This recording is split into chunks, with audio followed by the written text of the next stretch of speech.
Modern history आधुनिक इतिहास part 8 में आज 25 क्वेश्चन करेंगे। कांग्रेस का कौन सा अधिवेशन गांव में हुआ था? यानी कांग्रेस का कौन सा अधिवेशन गांव में हुआ था, एक बार ये पीसीएस में पूछा गया था। तो ये था 91वां जो है अधिवेशन 1937 में फैजपुर में। ये फैजपुर एक गांव था, इसकी अध्यक्षता जवाहरलाल नेहरू ने की थी। उसके बाद कांग्रेस में सबसे युवा अध्यक्ष की बात करें तो सबसे युवा अध्यक्ष थे अबुल कलाम आज़ाद। 54वां अधिवेशन से थे, 1940 से 1945 तक, यानी 5 साल तक यही अध्यक्ष रहे। आज़ादी के समय कांग्रेस के कौन अध्यक्ष थे? तो आज़ादी के समय कांग्रेस के अध्यक्ष थे जेबी कृपलानी। ठीक है। उसके बाद 1947 में दिल्ली के विशेष अधिवेशन के सदस्य कौन थे? डॉक्टर राजेंद्र प्रसाद। देखो बेटा, क्वेश्चन यहाँ होगा, आज़ादी 1947 में मिली थी, पर ये कांग्रेस के अध्यक्ष थे जेबी कृपलानी। पर जब 1947 में दिल्ली के विशेष अधिवेशन की अध्यक्षता की बात की जाए तो डॉक्टर राजेंद्र प्रसाद थे। ठीक है। अब हम लोग पढ़ते हैं बंगाल का प्रथम गवर्नर। तो बंगाल के प्रथम गवर्नर कौन है? Robert Clive. उसके बाद भारत का पहला गवर्नर जनरल कौन है? तो लॉर्ड विलियम बेंटिंग। कौन है? Lord William Bentinck.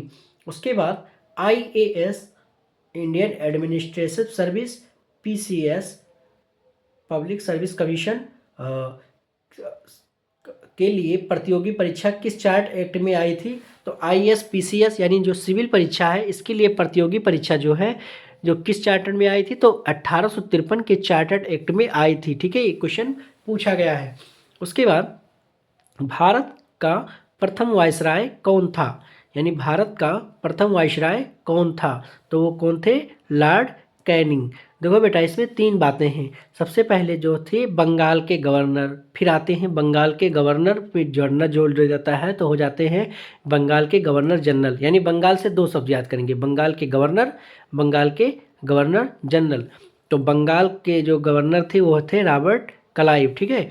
उसके बाद फिर अगर और आगे बात करें तो फिर बंगाल पहले जो है, केवल हम बात करते हैं बंगाल का प्रथम गवर्नर तो कौन बनेंगे? तो वो है रॉबर्ट क्लाइव। अगर बंगाल के प्रथम गवर्नर जनरल जोड़ दिया गया तो वो है वारन हेस्टिंग। फिर उसके बाद भारत आ गया था। फिर भारत का पहला गवर्नर जनरल कौन था? तो वो थे बेंटिंग। और भारत का प्रथम वायसराय कौन था? तो भारत के प्रथम वायसराय थे लॉर्ड कैनिंग। ठीक है। तो अब हमें लगता है डाउट क्लियर हो गया होगा। देखो, बंगाल बंगाल, भारत भारत, स्वतंत्र भारत स्वतंत्र भारत। अब देखो, बंगाल बंगाल का मतलब बंगाल के गवर्नर क्लाइव, बंगाल के प्रथम गवर्नर जनरल वारन हेस्टिंग। ठीक, ये बंगाल बंगाल खत्म हो गया। अब भारत भारत कहिए तो भारत का प्रथम गवर्नर जनरल बेंटिंग, भारत का प्रथम वायसराय कैनिंग। ठीक है, Bentinck Canning, Bentinck Canning, Bharat के दोनों थे। उसके बाद स्वतंत्र भारत का, तो अगर स्वतंत्र भारत का प्रथम गवर्नर जनरल तो था लॉर्ड माउंटबेटन। अगर स्वतंत्र भारत का प्रथम भारतीय गवर्नर जनरल तो श्री चक्रवर्ती राजगोपालाचारी। ठीक है। तो ये चीज़ आप तैयार कर लीजिएगा बेटा। उसके बाद हम बात करते हैं प्रांतों में द्वैत शासन के जनक कौन है? लियोनस कार्टियस। कौन है? लियोनस कार्टियनस। ठीक है। इन्होंने क्या किया था? जो है ये प्रांतों में द्वैत शासन को बांट दिया था। उसके बाद सिखों को किस शासन अधिनियम में सांप्रदायिक चुनाव का दर्जा मिला था? क्योंकि जो है अंग्रेज चाहते थे कि सिख धर्म भी जो है हिंदू और मुस्लिम के बीच में झगड़े हों। ठीक, तो सिख यहाँ से जो है किस अधिनियम में सांप्रदायिक चुनाव करवाया था? 1919 के भारत शासन अधिनियम में। ठीक है, 1919 के भारत शासन अधिनियम में सिखों का जो है अलग से सांप्रदायिक चुनाव का दर्जा मिला था। उसके बाद आरबीआई की स्थापना किस शासन अधिवेशन में हुआ था? किस शासन के अधिवेशन में हुआ था? तो RBI, reserve bank of India, भारतीय रिजर्व बैंक की स्थापना जो है 1935 ईस्वी के भारत शासन अधिनियम के द्वारा हुआ था। 1935 के भारत के शासन अधिनियम में हुआ था। उसके बाद 1774 में प्रथम सुप्रीम कोर्ट की स्थापना में कौन न्यायाधीश थे? तो 1774 में प्रथम सुप्रीम कोर्ट की स्थापना में सर एलिजाह शाह एम्पे थे। ठीक है, सर एलिजाह एम्पे थे। ठीक, उसके बाद एशियाटिक सोसाइटी ऑफ बंगाल के संस्थापक कौन थे? तो ये थे विलियम जोन्स। ठीक है। उसके बाद अब मोस्ट इंपॉर्टेंट क्वेश्चन जो एकदम से आते हैं सीधा पेपर में छपके, एकदम प्रिंट टू कहीं से भी चेंज नहीं होते हैं। सिविल सेवा का जनक यानी आईएएस, जो है सिविल जो सेवा थी, सिविल सेवा का जनक कौन है? Lord Cornwallis. पुलिस सेवा का जनक यानी कि आईपीएस। देखिए आईएएस का मतलब होता है इंडियन एडमिनिस्ट्रेटिव सर्विस और आईपीएस का होता है इंडियन पुलिस सर्विस। ठीक है, तो आईएएस आईपीएस ये जो है जिले में इनकी पोस्टिंग होती है। तो सिविल सेवा का जनक लॉर्ड कार्नवालिस, पुलिस सेवा का जनक आईपीएस लॉर्ड कार्नवालिस। ठीक है, उसके बाद अस्थाई बंदोबस्त परमानेंट सेटलमेंट यानी 1793 में आई थी, इसके जनक कौन कहे जाते हैं? तो परमानेंट सेटलमेंट यानी अस्थाई बंदोबस्त 1793 में ये हुआ था, इसके जनक हैं लॉर्ड कार्नवालिस। ठीक है, लॉर्ड कार्नवालिस। ठीक है, उसके बाद लॉर्ड कार्नवालिस की समाधि स्थल कहाँ थी? तो लॉर्ड कार्नवालिस की समाधि स्थल भारत के गाजीपुर में थी। ठीक है, भारत के गाजीपुर में, और गाजीपुर कहाँ पड़ता है? उत्तर प्रदेश में। ठीक है, भारत के उत्तर प्रदेश राज्य में गाजीपुर जिले में। ठीक है, उसके बाद हस्तक्षेप नीति को किसने दिया था? यानी कोई भी हस्तक्षेप नहीं होगा, यह हस्तक्षेप नीति को किसने दिया था? तो सर जॉन शॉर ने, सर जॉन शॉर ने। इन्होंने एक काम और अच्छा किया था, इन्होंने ही शिशु जो हत्या थी उस पर रोक लगाई थी। किसने? सर जॉन शॉर ने।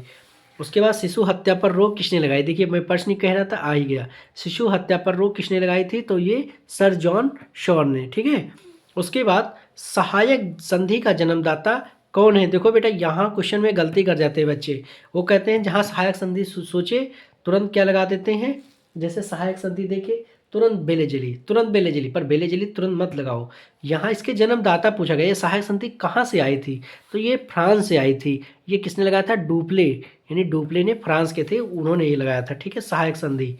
ठीक, और उसके बाद बेलेजली की सहायक संधि, देखो बेलेजली सहायक संधि से संबंधित है, पर अगर जन्मदाता पूछे तो डुप्ले लगाओगे, फ्रांस के थे। तो बेलेजली की सहायक संधि प्रांतों का बेलेजली की सहायक संधि प्रांतों का क्रम, यानी कि सबसे पहले जो बेलेजली थे वो उन्होंने कौन कौन से प्रांतों को जो है अपने में संधि की थी, मिलाया था, तो वो थे, कभी कभी क्रम से लगाने को आता है, क्वेश्चन आया था। पहला जो है उन्होंने हैदराबाद में लगाया था, फिर दूसरा मैसूर में, तीसरा तंजौर में, और चौथा अवध में। ठीक है, हैदराबाद आंध्र प्रदेश के साइड में पड़ता है, मैसूर कर्नाटक में, फिर तंजौर में, फिर अवध जो है अपना उत्तर प्रदेश में पड़ता है। इस प्रकार के बेलेजली की सहायक संधि लगी हुई थी। उसके बाद फोर्ट विलियम कॉलेज की स्थापना किसने की थी? तो फोर्ट विलियम कॉलेज की स्थापना लॉर्ड बेलेजली ने की थी। ठीक है, उसके बाद एक क्वेश्चन और इम्पॉर्टेंट है, टेनेंसी एक्ट कब और किसके शासनकाल में हुआ था? तो टेनेंसी एक्ट जो है वो हुआ था 1822 में, और किसके शासनकाल में हुआ था? तो वो थे लॉर्ड हेस्टिंग्स। कौन थे? लॉर्ड हेस्टिंग्स, उन्हीं के शासनकाल में टेनेंसी एक्ट आया था। ठीक, 1822 ईस्वी में लॉर्ड हेस्टिंग्स। उसके बाद सती प्रथा का अंत और किसके शासनकाल में हुआ था? तो सती प्रथा का जो है अंत जो है 1829 ईस्वी में हुआ था। किसने किया था? तो लॉर्ड विलियम बेंटिंग ने। और इसमें जो है कौन आगे अग्रणी माने जाते हैं? तो हमारे भारत के जो है राजा राम मोहन राय ने, जो 1828 में इसको प्रस्ताव को लाया, 1829 में इसको पास करवा दिया। 1829 में जो है ये सती प्रथा का अंत हुआ था। तो जो कि हमारे समाज सुधारक हैं कौन? राजा राम मोहन राय, उनकी सहायता से लॉर्ड विलियम बेंटिंग ने 1829 में इसको बंद किया था। सती प्रथा में क्या होता था कि पत्नी को जो है अपने पति के शव के साथ बिठा दिया जाता था और उनको जिंदा जला दिया जाता था। तो ये कुप्रथा थी। ठीक है, ये अच्छी प्रथा नहीं थी। तो सती प्रथा का अंत किसने किया था? जो है लॉर्ड विलियम बेंटिंग ने 1829 में। किसकी सहायता से? राजा राम मोहन राय की सहायता से। क्वेश्चन में अगर राजा राम मोहन राय है तो राजा राम मोहन राय लगाइएगा, और अगर नहीं है तब बेंटिंग लगाइएगा। अगर दोनों है तो पहले राजा राम मोहन राय लगाएंगे, फिर बाद में बेंटिंग लगाएंगे। ठीक, और अगर राजा राम मोहन राय नहीं है तो बेंटिंग लगाएंगे, और अगर बेंटिंग नहीं है तो राजा राम मोहन राय लगाएंगे। ठीक, उसके बाद भारतीय प्रेस का मुक्तिदाता किसे कहा जाता है? भारतीय प्रेस का मुक्तिदाता किसे कहा जाता है? तो कहा जाता है चार्ल्स मेटकाफ को। किसको कहा जाता है? चार्ल्स मेटकाफ को। ठीक है, तो ये क्वेश्चन आप अच्छे से तैयार कर लीजिएगा। इन्होंने है ऑल कंपटीशन में एग्जाम में प्रश्न पूछे जाते हैं। देखो बेटा, इन्होंने प्रेस से अपनी सारी चीज़ें हटा ली थी। ठीक है, यानी कि तो इनको कहा जाता है भारतीय प्रेस का मुक्तिदाता। ठीक, तो आप लोग इसको अच्छे से तैयार कीजिएगा। यहाँ से प्रश्न बनते हैं। तो हम लोग जो है पार्ट 8 पढ़ चुके हैं। तो पार्ट 8 पढ़ने का मतलब ये हो गया है कि 25 अट्ठे 200 200 क्वेश्चन हमारे मॉडर्न हिस्ट्री के तैयार हैं। ऐसे ही बस कुछ और जो है पार्ट हम लाएंगे 25-25 क्वेश्चन का 10-10 मिनट का रहता है, और आप लोग अच्छे से पढ़िए और माइंड को मास्टरी को सब्सक्राइब कीजिए। Thank you.